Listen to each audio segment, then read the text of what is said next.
ready to branch out, to take a leap of faith, to love yourself and others fully? Then let go of whatever no longer serves you to take action now on Get Rooted Radio with Erica Gifford Mills, living it up, loving it up, and letting it go. Erica will energize and excite you to power up your passionate dream that sets your soul on fire. With Erica's E3 approach, equipping, empowering, and enlightening yourself so you can be yourself for yourself.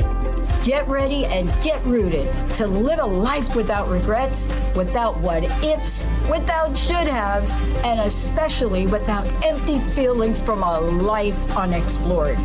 This hit show helps you build powerful and intentional roots to live it up, love it up, and let it go. Get fearlessly ready and powerfully rooted in your yes with your host, Erica Gifford Mills, and be fearless about your more and stand in your yes. Now on Get Rooted Radio. Welcome, everyone. I am Erica Gifford Mills, and you are listening to Get Rooted Radio. Living it up, loving it up, letting it go. Right here on Transformation Talk Revolution. Big shout out to my producer today, Sarah. Sarah, how are you doing? I am so good. How are you? I am doing well, except it's been a little chilly here in Wisconsin. We were in the negatives, and that wasn't including wind chill. That was just the temperature yesterday morning. It's not fun. And to think we have at least 4 more months of this, it really makes me sad that I live in a place that hurts my face, but at least we don't have poisonous spiders. So I will be thankful and grateful for that. But I want to remind listeners that you can now watch my show live or on demand at ttrnetwork.com. You want to make sure to subscribe for updates so you never miss a new episode. And don't forget, you can join the discussion live. Just click on the player and hit the ask button to send your comments and questions during the show. Now, on for today's show, it is titled Letting Go of the Corporate Illusion, Trading C-Suite Success for True Freedom. And I'm really excited for listeners to dig in deep on this one. Today, my guest, LuRae Lumpkin, and I will discuss the pivotal moment that sparked LuRae's exit, the practical steps she took to make the transition, and how listeners can gain clarity to reinvent themselves and their life. Whether you're feeling stuck in the corporate grind or dreaming of a different path, this episode offers both inspiration and actionable strategies to help you break free. But I want to tell you a bit about my guest first. After winning multiple industry awards, landing C-suite roles, and working with the largest media buying agency in the world in New York City, LuRae Lumpkin gave it all up to pursue freedom from the rat race. Now she's on a mission to inspire and equip 1 million people to break free from their 9-to-5 and create work and lives that they love. LuRae is the founder of You Can Be Free and host of the podcast, And Then I Did This. She managed billion-dollar P&Ls, led global teams across 100 plus countries, and has grown three startups. Is there anything this woman can't do? Come on now. Startups to acquisition. Combining her business background with her experience as a certified coach, she helps professionals make the leap from corporate burnout to lives of fulfillment and purpose. Thank you so much for being on the show today. Oh, I'm so happy to be here with you. Thank you. Yes. And if you don't follow her, and we'll get your contact information. It's out on, of course, the dashboard and everything, but we will tell you a little bit how to follow her because her posts on LinkedIn are magnificent. So you definitely have to follow her if you are not. But I want you to just start by telling me about your story. How did you start your journey? So I'll just share. I related to your cold front statements because I grew up in rural Minnesota in the country. The closest town is 4 miles away of 341 people. And for me to have kind of, landed in New York City, working in Manhattan with a view of the Statue of Liberty from my office on the 24th floor is like a surreal kind of, life moment when I look back at it. So I grew up in rural Minnesota and was there until I turned 18. At 13, I realized there was a place called California. So today, especially, I have a background on just to give people a little view of Southern California today. I mean, it's beautiful here. It's been in the 70s. I just started bodyboarding actually a month ago. So yeah, it's this time of year to be able to do that is amazing. So I started there in Minnesota and then left at 18, went to school on the West Coast and I traveled and went to school. I mean, I kind of wanted to travel, and my mother said, you need to get an education. You need to go to school. So that's what I did. And I started out there. So I don't know how far you want me to share of the story, but Yeah, yeah. I think from that point, how did Yeah. your upbringing shape your beginning steps on what you Yeah. did? And then as we're going, right, because I think sometimes Right. they've never, they don't go their own path, right? Right. Sometimes, and Right. that's normal, right? Your parents give you advice, your Right. siblings, you see what people do, Yeah. and you want to make people happy, Right. and that's not unusual. So Right. I think let's just start from how did your upbringing shape your Right. first steps, and then let's just get into what can we do about the people who maybe Right. question your decisions. Right, right. So ironically, and not even having looked at, what we were going to exactly talk about today, I actually wrote about this today on LinkedIn. And so, that I really started out when my parents were second generation immigrants. And so they both had eighth grade educations. I had four siblings that were grown basically almost by the time my parents had me. My sister was 16. And so, or no, 11. She was 11. And so, I started out with a path of my father when I was in school saying, why don't you just be a secretary? Like I won all these typing awards in school. And I said to my dad, I'm going to have a secretary. I'm not going to be one. And he couldn't understand at all what I was doing by going to school. My mother was cheering me on because, she saw the need for me to go to school, and I'm, forever grateful to both of them. So that was my kind of initial, introduction into stepping into my own. Okay, I'm carving my own path. I had left Minnesota at that point. So I'm going to school at the University of Oregon. I didn't know anyone. I packed my car at 18, literally the summer I had just turned 18, and drove across down to Oregon. Didn't have an apartment. I got one when I got there. But that was my initial start, was just, I had a job when I was 13, had a checking account, and, started on my path being very independent, I think really young. Yeah. And I think, this first segment, we're going to be talking about like laying that foundation. Right. And a lot of things, either people will go the exact opposite of their Right. childhood. Right. They'll take some of what they've learned and what has been instilled in them. Yeah. And some of them will say, I know I'm not going to be anything like this. Right. Right. So there's all these different things. But Right. what advice do you have for people doing something never done by anyone else in their family? So you had said, your father wasn't understanding, and Right. I read your LinkedIn post, and it was, he didn't have an higher education. So Right. you're doing something different. So what do you say? Exactly. Because sometimes that's family Yeah. doesn't always understand that. Right, exactly. And I would say even friends, when I started in school, they were in school. I wanted to be a psych major. My friends were like, "Oh, everybody's a psych major." I loved psychology, got straight A's.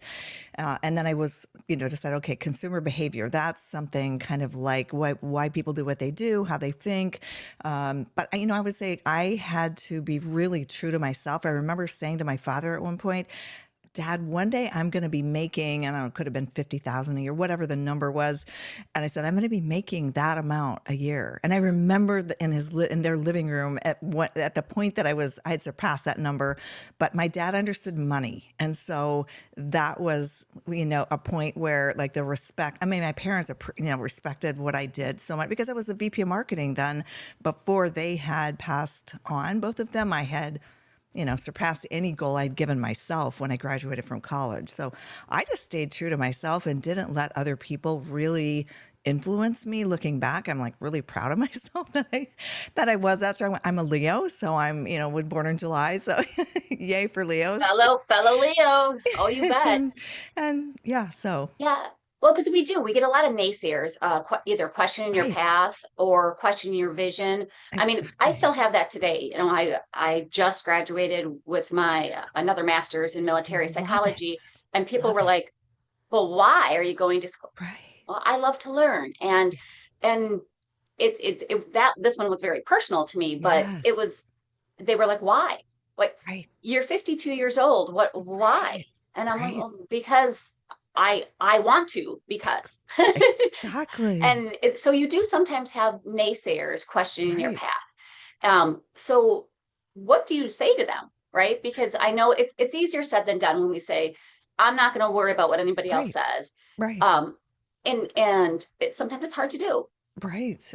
I would say it makes me, and I know we were going to talk about this as well, like how I made the leap out of corporate America. But it was that kind of conversation, even with someone who I was mentoring, who wanted to know, why would you leave? You're at the pinnacle, And I said, yeah, but I'm ready to jump. So it's like you have to be true to yourself and know that you're ready to make the move, and regardless of what anyone else says. Yeah. And I think that's important, is understanding your beliefs, your values, Exactly. and what you want. If you don't Yes. know what you want, it's going to be hard to tell those naysayers to Right. shush Exactly. or not be influenced by them. So Absolutely. you have to start with laying that foundation Yep. and Exactly. understanding, what do I want, what do I need, what do I want to feel, Exactly. and then go from there. Yeah. Absolutely. Well, Absolutely. let's take a quick break, and when we come back, we're going to talk about how your experiences shaped your trajectory. But before we go, tell folks how they can contact you. You can actually find me at youcanbefree.life. And my name is LuRae Lumpkin, like pumpkin with an L. But I'm sure there'll be links in the show notes. But youcanbefree.life. It's on Instagram. There's a link tree that has a lot of free things that I know you'll be talking about later. But you can find me there, and you can just Google my name. Actually, I'll come up. So Perfect. yeah. Thank you so much. You're listening to Get Rooted Radio with Erica Gifford Mills. Living it up, loving it up, letting it go. Stay tuned. We'll be right back.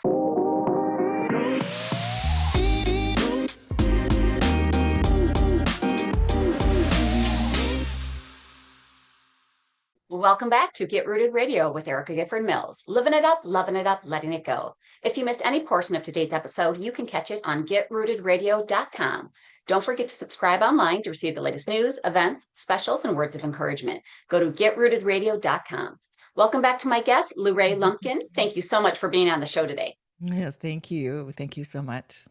So during our first segment, we discussed laying the foundation Yeah. and then how you started your journey. Mm-hmm. During this segment, we're going to talk about how experiences shape your trajectory. Mm-hmm. So what would you say, right? If we're looking at this and going back, because sometimes we don't Mm-hmm. always know what's going to Right. happen. Mm-hmm. You got to take that leap of faith. Right. So what is your thought on that? Just at first, how do things shape?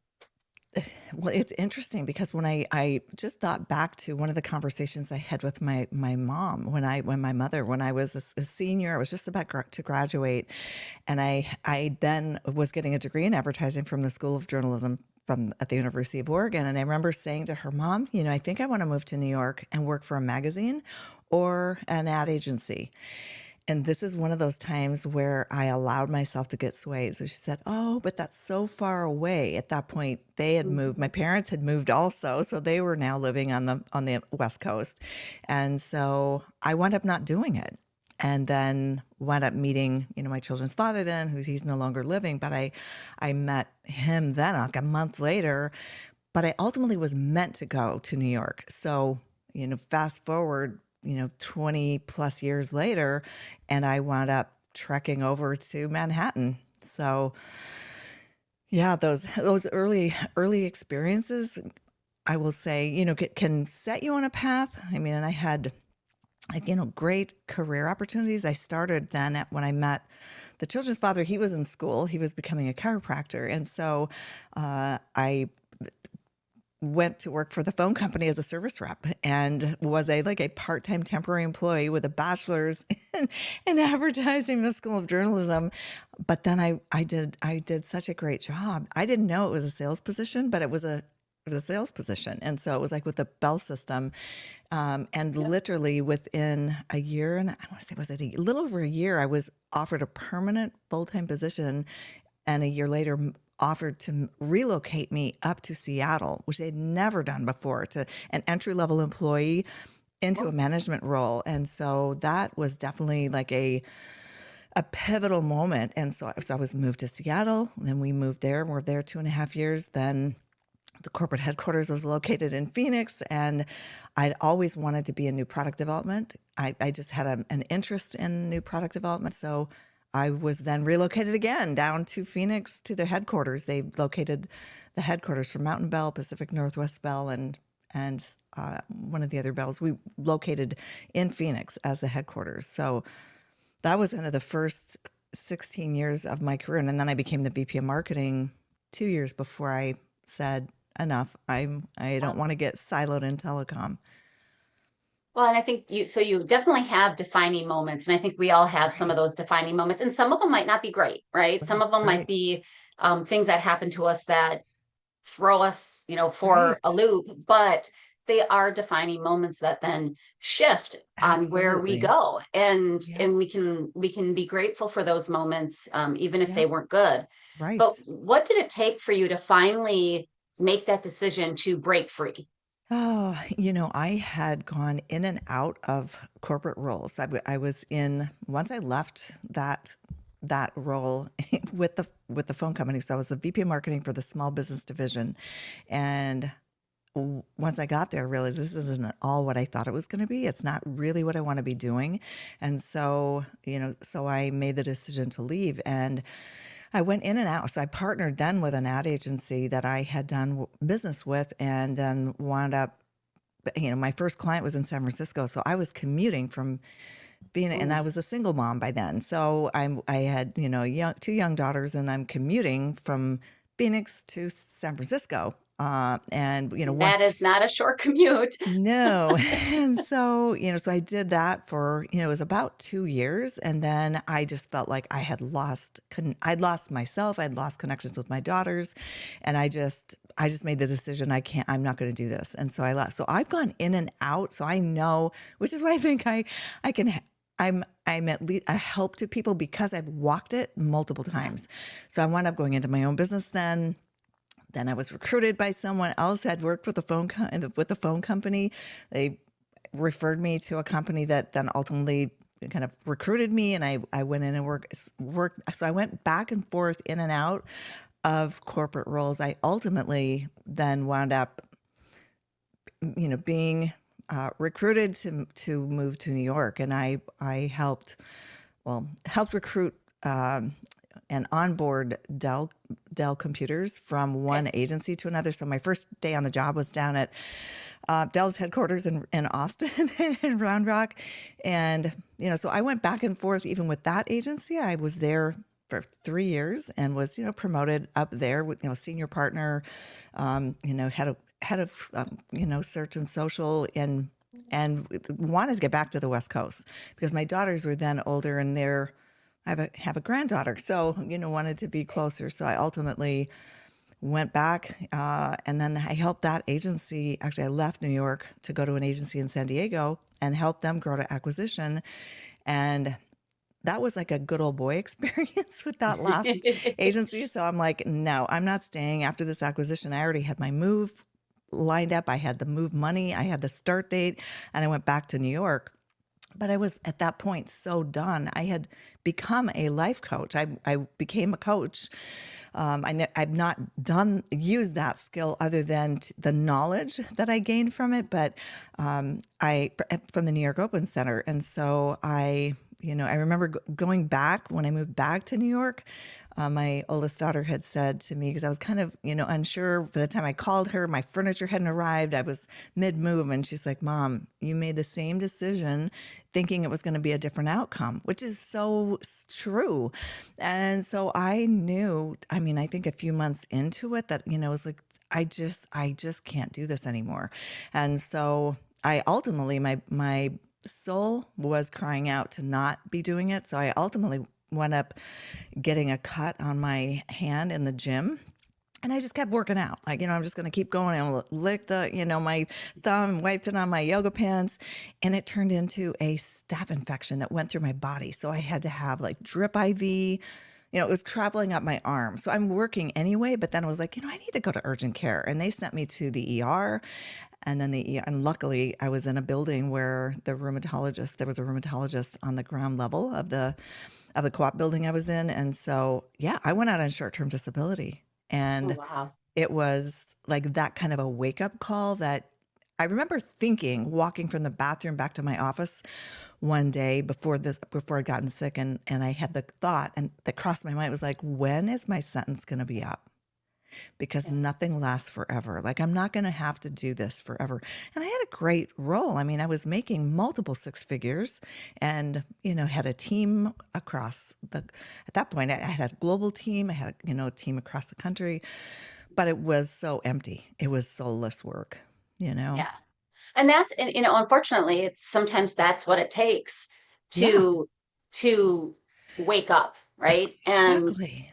And it's if we can teach people how to do that before they get to that point, Exactly. because Yes, nobody wants that to happen. So exactly. when you finally said, this is enough, I've Yep, gone back and forth for a while, and yep, now I'm done. yep. What were some of the people's reactions? Some of those Oh, folks closest to you reactions when you said, "No, I'm done." yeah.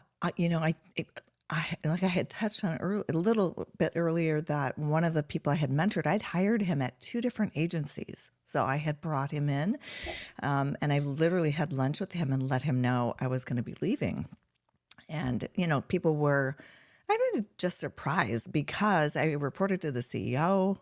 I was the most senior person in the New York office as far as, client development. And we had the most prestigious brands in the world. I mean, this was the largest media buying and advertising company in the world. So we were winning awards. It was like all of the everything on the outside looked like, wow, this is like a perfect situation. And, it just, I told the people, like, I have to be true to myself. And, and I even told this gentleman, I said, if someone were to ask me, are you on your path? Do you feel like you're on your path? I would say, I don't even know where the road is, let alone if I'm on my path. So I knew that I was so out of alignment. So I'll talk a lot about that when I write, being in alignment with yourself and what is true for you and what are you meant to be doing here. There are a lot of things we can do, but we're not necessarily meant to do all of them like for an income, right? Yes, yes. I I can be a smart marketer, but it doesn't mean that that's the only thing that I should be focusing my efforts on, right? Yeah, absolutely. Well, we're going to take a quick break. And when we come back, we're going to talk about the process of reinventing yourself. But before we go, you Cool. have some freebies for our listeners. And where can they get those items? Yes, if you just go to youcanbefree.life, that will take you to the link tree. And so there's a business startup blueprint. There's an AI prompt guide to exit your 9 to 5. There's a will of life fulfillment exercise. All of this is free. It's just people just need to be equipped. So if you go to youcanbefree.life, you will find all of it there and you can download it. And I have a free newsletter, You Can Be Free, and just encouraging people to live true to themselves. Yeah. Yeah, and it truly is important. We have to be authentic, and we have to do what is feels right for us, Right. because if we don't, you're going to have resentment. You're going to also Yep. get into the point where you're not going to achieve what you Exactly. think you want to achieve because you're doing Yep. it for somebody else and not for Right. yourself. Exactly. Yeah. Yep. So thank you so much. I'm Erica Gifford Mills, and you are listening to Get Rooted Radio, living it up, loving it up, letting it go. Stay tuned. We'll be right back.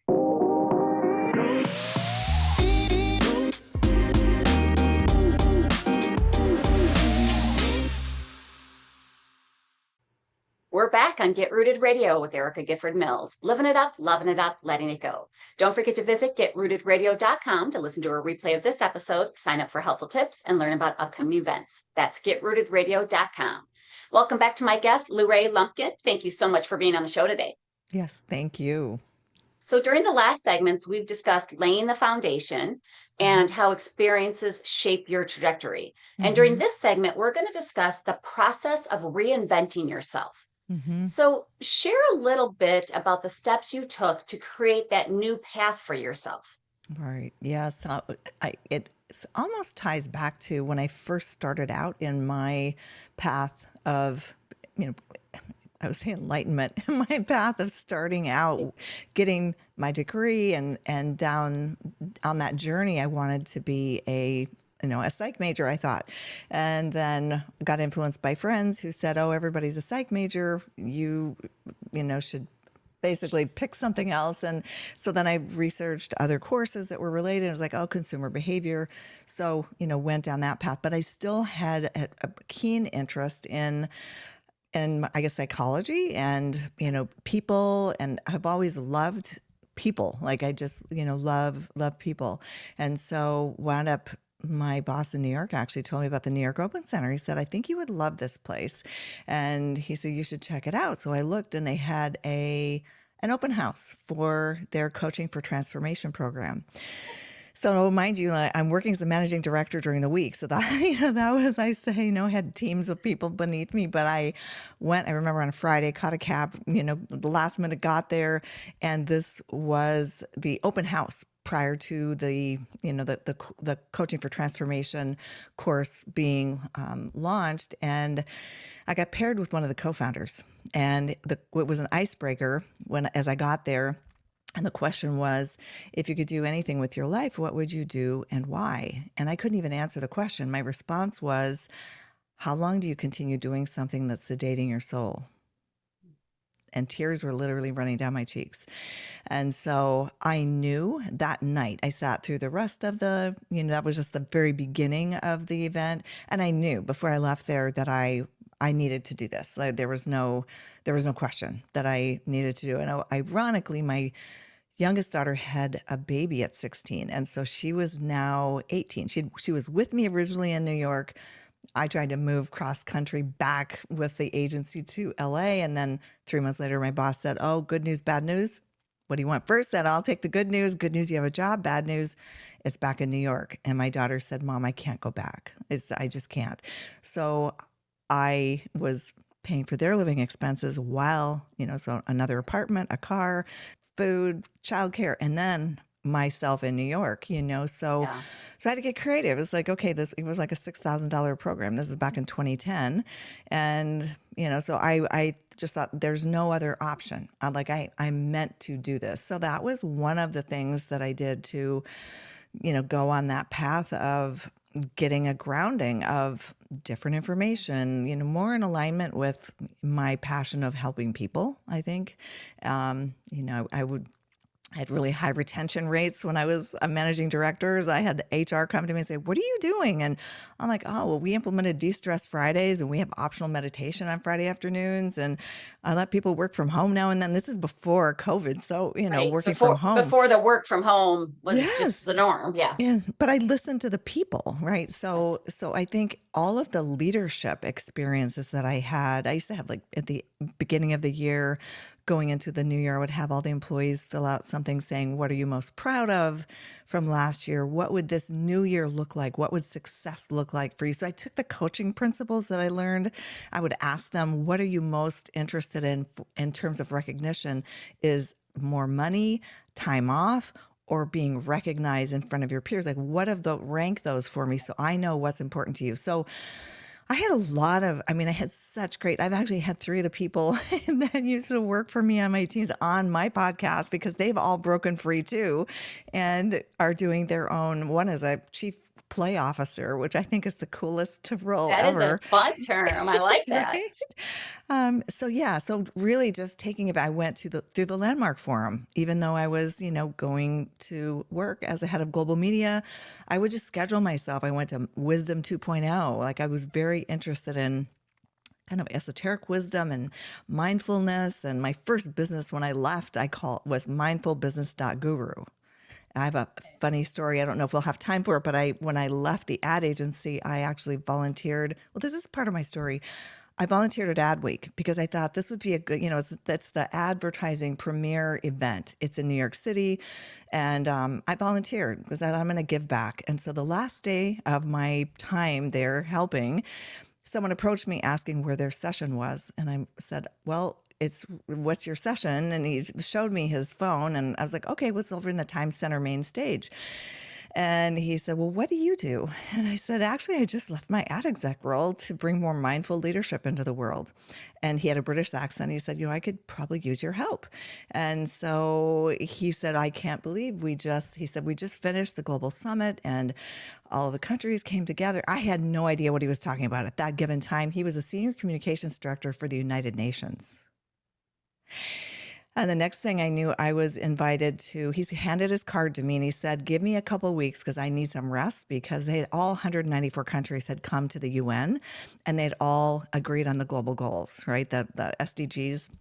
And so I got in touch with him a couple weeks later. And sure enough, the next thing, I'm in the delegates lounge and I'm helping get like Remnant Media, working with Sir Martin Sorrell over in the UK with, my connections in the ad industry, because they were wanting to spread the word. So about, being more climate friendly and aware, all these large corporations. So things like that. I hired a publicist. And I was huge on millennials. And so I wound up speaking on television and I was flying all over the place doing guest segments on why millennials were the best thing to come into the world. I went as a thought leader to the UN with the millennials. I was invited for a 3-day summit with PwC. So those are some of the kind of top of mind things that really shaped my stepping out. Yeah. What did you find that was maybe the most surprising? Or what are some words of wisdom that you would want people to consider when they're going through this process? Yeah, I would say one is really take time for yourself to realize that you are not your job title. You are not your company. Companies are places where we do an exchange of time for money. It's not a family. Like there are a lot of subtle things that are communicated to people. So really start introducing yourself without your job title. Introduce someone, who are you? It's like, I met someone, even myself recently, that introduced, oh yeah, I'm a doctor. It's like, no, what you do is medicine. Who you are is something completely different. So that was one of the first things I remember sitting in my home office. I had left. I was, previously I was Google's biggest customer. So I could pick up the phone and call Google. I had like a hotline, we were their biggest customer. And now I was LuRae, myself, solopreneur, defining my own path. And so being able to do that before you step out, take some time to understand, who are you? Ask yourself, what's important to me and who am I outside of all these roles and titles and roles that you play. Yeah. And I love that, because I always see that it's a very, very Western philosophy, right? Because if you go to another country, they don't ask you, oh, what do you do? Exactly. Right? That's not the first question, where I feel like in the States, a lot of times that's the first question. What do you do? Exactly. And that doesn't mean, and I usually, as my day gig was as a compliance officer, I was in legal, right, and regulatory, those sort of things. And people who knew me in that role, and yet know me outside that role, are like, wait, what? No, those two people don't match. And I'm like, yes, they do. You know me because of my role. I worked with you in a role. Exactly. And that's not who I am, right? Exactly. And I think that gets very hard, because you sometimes your identity gets so wrapped up in what you do. I mean, we see it even with parents, right? And that's why you have that empty nester, and you're like, well, now what do I do with my life? Exactly. And I mean, I had that personally when my son passed. I was like, well, who am I if I'm not his mom? And then I had somebody correct me and say, you are still his mom. Right. And I'm like, yes, I am. But what? Wow. And because you do get so wrapped up in the different parts you play. Right. And I think that's, if we can stop that and we can identify, no, who are we? And that's why I always tell people, what are your goals? What are your, I would say goals, objectives, but it's also more than that. Right. How do you want to feel? Exactly. Right. So when I typically ask people, what was the greatest moment of your life that you truly enjoyed? What was the last thing you did that you truly enjoyed? Right. Right. How did it make you feel?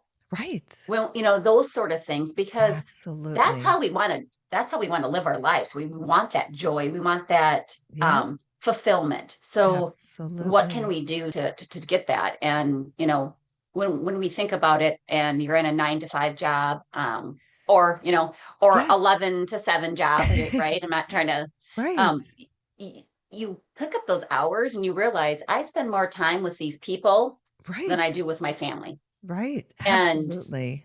that's where we have to kind of, let's see how we can work through that. Stay true to yourself. Know who Yep, you are, separate from everything outside of you. absolutely, for sure. Well, let's take a quick break. And when we come back, we're going to finish out the show with the rise of the solopreneur and entrepreneur. This is Get Rooted Radio with Erica Gifford Mills. Living it up, loving it up, letting it go. Stay tuned. We'll be right back.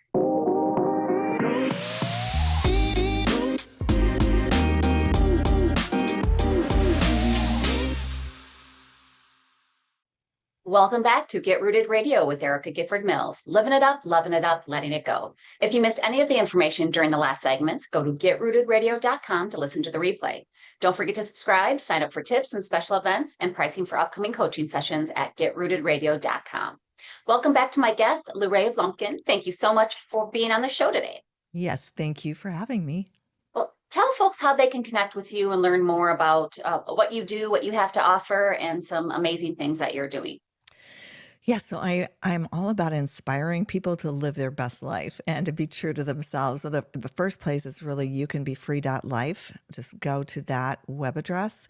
And I don't really right now I did launch something called the Income Accelerator, and I have a wait list for that, helping people. One of the biggest challenges people typically have is, how do they step out and still make money if they're not doing their day job?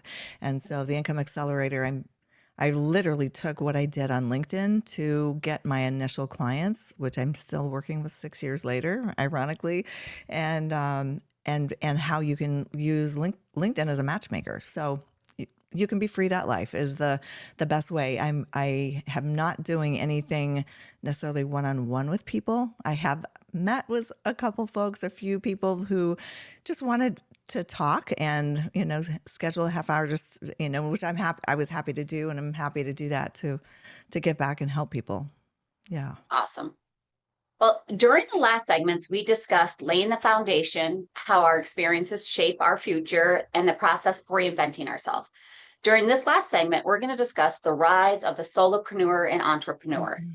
So we kind of talked about kind of what happened and the really pivotal moments and defining moments that shaped you. But what factors are shaping the current workplace and employees? Yeah, I would say I think everyone probably listening to this is fully aware of all of the layoffs. I think we've had over 1.2 or 1.3 million people lose their job unexpected, just unexpectedly. There's actually a site called layoffs.fyi if anybody wants to see like all of by line item the companies that have laid people off. So the trends really are their layoffs and AI. And the advice I would have for people is, regardless of whether you are thinking about leaving your current role or not, definitely, and this is something I'm actually working on putting together, and it will be up on the youcanbefree.life. There are a bunch of free AI courses put on by Google, by Stanford, by every major school and entity that's involved in this is offering education. Educate yourself, at least get the foundational, information, get it down. Don't put your head in the sand like an ostrich, because AI is coming, and the people who learn how to leverage it to be effective and to transition whatever work it is that they're doing, they will be the ones who make it through this next wave versus those who choose to not. And it's like, no, I don't want to look at that. It's coming. It's just like, it's like a boulder rolling down a hill. It's coming. So And either it's not going away, right? right. It's if you can Exactly. get it, it's kind of like when people are like, oh, those things called computers, they're never LG. gonna. And those people who got in at the ground level and were able Right. to make themselves indispensable, right? And so Right. I agree. if you can get free classes from Yes, folks, like take exactly. it, start using Yeah. it, start playing with it. Yes. Um, and I think people are afraid. I mean, don't get me wrong. Sometimes it's scary. Like, wow, Right. wow. But it's things are changing in the workplace Right. and where work is going and what we need to do and how we need to be Right. faster, and we need to learn just to be flexible, to be Right. adaptable, right, to Right. different things that change. Right. And and I honestly look at it because I took a LinkedIn cohort earlier this year, and it was so good because there were so many diverse people from around the world, and many of them, actually, one of them is one of the head AI people at Google. He had been with Apple and then wound up transitioning over to Google. But there are several people in the course and in the that I met through that are really leading. One of the guys has one of the top selling books on Amazon. It's AI for the rest of us is what it's called. And so it's, so I don't necessarily look at it as, oh, it's making me faster. It's making me do better work at Right. a different level. For example, the graphics that I have that I post, like I make those with either Midjourney or with Ideogram and ChatGPT and Claude and Perplexity. Like I'll use the various different tools to create the prompts, but within like minutes, I can have a beautiful graphic done, and I don't have to pay a graphic designer to do it. I can do it myself, and I can iterate. Granted, I have an advertising background, so I've done that type of work. But I think the benefit of AI, looking at it from the perspective of how can it make my life easier and make me more, save me time basically, Yeah. because it's saved me a bunch of time for me to post every single day on LinkedIn with everything else I'm doing. There's no way I could have done that without the support of AI by my Yep. side. Right. 100% agree. And it does it. I mean, I like it because sometimes I find myself saying the same thing, but I'm like, Right. I do want that underlying message, yes, but Right. help me. It's like thesaurus on steroids. Yeah. I mean, Yeah. it's so much more than that. Don't get me wrong, but Yeah. when it can help you and it can Absolutely. relieve some of the work on your plate, it's Yep. it's it's more than worth it. So So, I would love to know this. What are some smart steps that people can take to position themselves to freedom? So, if they're looking, I need to get out of the rat race, right. I need to move myself forward. I know it's scary, but I'm ready to do it. Right. What are some smart steps so that they can position themselves to take that leap? Right. And actually, this is making me think. I think I believe I do have this on the You Can Be Free.life. I have it's kind of a solopreneur checklist, questions to ask yourself to help define what you want to do. Because I went through I want to be self-employed for like years. Like I had a color change apparel. I did, did various different things until I got to the point, I actually sold imported handbags for a while on eBay. I mean, I've done all kinds of different things. So you have to get really clear on what you don't want to do. Yeah. And so that would be one thing I would tell people. If you're interested in thinking about doing this, go get that free guide. It's basically a checklist of questions to ask yourself to get in alignment. What kind of life do you want? Do you want to have products you have to manage on a store online, or do you want to be able to work from anywhere? Do you want to sell information? Do you want to be in communication with people, or would you rather, are you more of an introvert and you're like done? You just want to do more independent work? But if you answer those questions, if you know the right questions to ask yourself, you can fast track how to get yourself started. And if you're still working, get clear on that and then start something small on the side. Test it out. Talk to some people. See how people, respond. Does it resonate, and how does it feel to you? So those are some things to do. I appreciate you being on the show. Go out there, get those freebies, follow LuRae, and I want to thank you so much for being on the show today. Thank you so much. Thank you. And I want to thank you all for tuning in to Get Rooted Radio. If you missed any part of today's episode or want to listen again, go to getrootedradio.com for the podcast. And don't forget to tune in the first and third Monday of each month at 5 p.m. Eastern, 4 p.m. Central, and 2 p.m. Pacific, right here on Transformation Talk Revolution. As we close out today's episode, I want to remind you that you are worthy. If you are hurting or need help, please know the world needs you and it is a better place with you in it.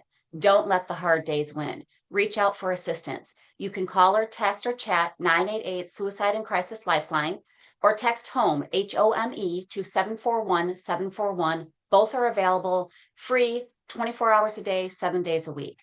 Thank you for tuning in. Have an amazing day. Know that you are loved, and I'm looking forward to the next time on Get Rooted Radio with Erica Gifford Mills. Living it up, loving it up, letting it go. Thank you for listening to Get Rooted Radio with Erica Gifford Mills, living it up, loving it up, and letting it go. Visit getrootedradio.com if you've missed any part of this hit show, and tune in on transformationtalkradio.com to live fearlessly in your more and powerfully rooted in your unlimited yes. For more information and to work with Erica directly, visit getrootedradio.com. That's getrootedradio.com, and get ready to live it up, love it up, and let it go.